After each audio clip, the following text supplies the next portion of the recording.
స్నానం చేసి మీకు దగ్గరలో మందార చెట్టు ఎక్కడుందో అక్కడికి వెళ్ళండి. ఆ మందార చెట్టు ఆకులు 108 తెచ్చుకోండి. 108 తెచ్చుకోవటం సాధ్యం కాదండి అని భావించేవాళ్ళు కనీసం 21 మందార ఆకులైనా తెచ్చుకోండి. దాంతోపాటు మీరు మందార చెట్టు కాడ కూడా ఒకటి తెచ్చుకోండి. అలా తెచ్చుకొని ఆ మందార చెట్టు ఆకులన్నీ చక్కగా నీళ్ళతో శుభ్రం చేయండి. కాడ కూడా నీళ్ళతో కడుక్కోండి. వాటిని ఆరబెట్టండి. ఒక పొడి వస్త్రం తీసుకొని వాటిని శుభ్రంగా తొడవండి. అలాగే అష్టగంధం పౌడర్ అని ఉంటుంది, బయట పూజా సామాగ్రి షాపుల్లో లభిస్తుంది. ఈ అష్టగంధం తీసుకొని అష్టగంధంలో కొద్దిగా నువ్వుల నూనె కలిపి అష్టగంధాన్ని పేస్ట్ లాగా చేయండి.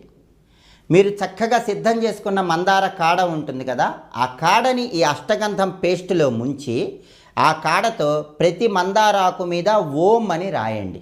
మీరు 108 ఆకులు తెచ్చుకుంటే 108 ఆకుల మీద ఓం అని రాయండి. 21 ఆకులు తెచ్చుకుంటే 21 ఆకుల మీద ఓం అని రాయండి.